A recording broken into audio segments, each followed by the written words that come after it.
That is the shame of it all, right? He turned to face the wall behind him and sneezed, wiping his nose once more before turning back to face the class. Guess we are a people of repetition, never learning the error of our ways until those very ways deliver doom to our doorsteps. He released a contemplative with a hunch of his shoulders. Ironically, Dansbury stopped his lecture to stare at the tablet lying face up on the podium. After a few seconds, he pushed a button on the side of the device and swiped it off.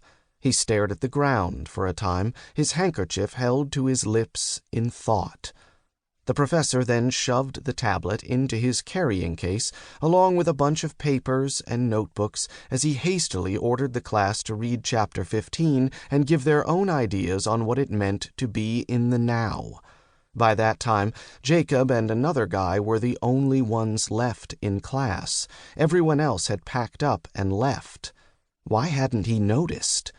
Okay, guys, I'm releasing you early today. Almost everyone who cared to show up has left by now anyway, and I'm needed elsewhere. I'd urge you gentlemen to contact your loved ones right away and make sure they are okay. Things seem to have gone awry in the world today.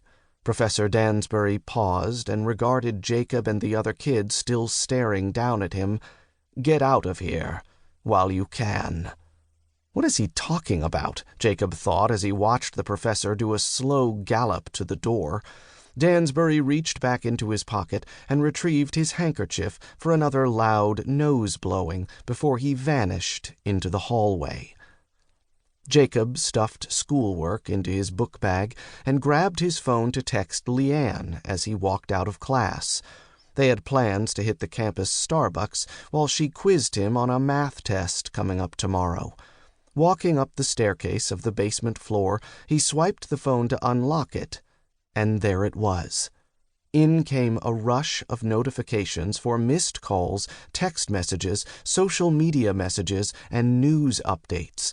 Jacob knew right then something was indeed going awry, as Dansbury warned just moments ago.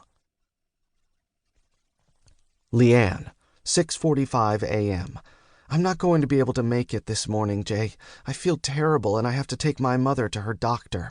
Must be something going around. Love you. 7:01 a.m.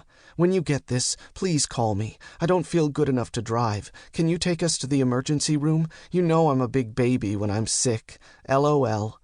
7:11 a.m. Jacob, seriously, call me right now. I'm beginning to get scared. My mother is throwing up all over the place. 7:22 a.m. Something is very wrong. Check on your parents and please let me know that you are okay. Are you seeing what the news is saying? Why aren't you answering? Just text me and let me know you're okay. Jacob picked up the pace and began to speed walk to his car in the southern parking lot, thumbing through more messages as he walked. Logan, 7:15 a.m. Hey man, I'm gonna have to cancel on basketball tonight. I just can't make it. I feel like shit, bro. I'll hit you up later if I'm feeling better. Mikey, 7:17 a.m. Have you been watching the news, homie? WTF? Kate, 7:21 a.m. Did you see the news this morning? What the hell is going on? Autumn, 7:26 a.m. Jacob, call your mother. She just reached out to me and is feeling terrible. Take care of my sister. Call home when you get this. Then call me. Love you. MSNBC pop-up notification. CDC announces death toll climbing.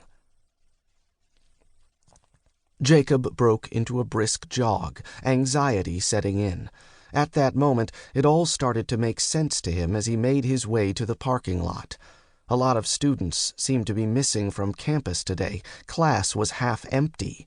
Moving through the campus grounds, he didn't see very many students, much less general loitering. There should have been groups of students studying outside on this warm, early fall day, and there was no music playing. There was always music playing in the courtyard, but today, nothing. He looked up to see that the few people who were on site today were doing the same thing as him.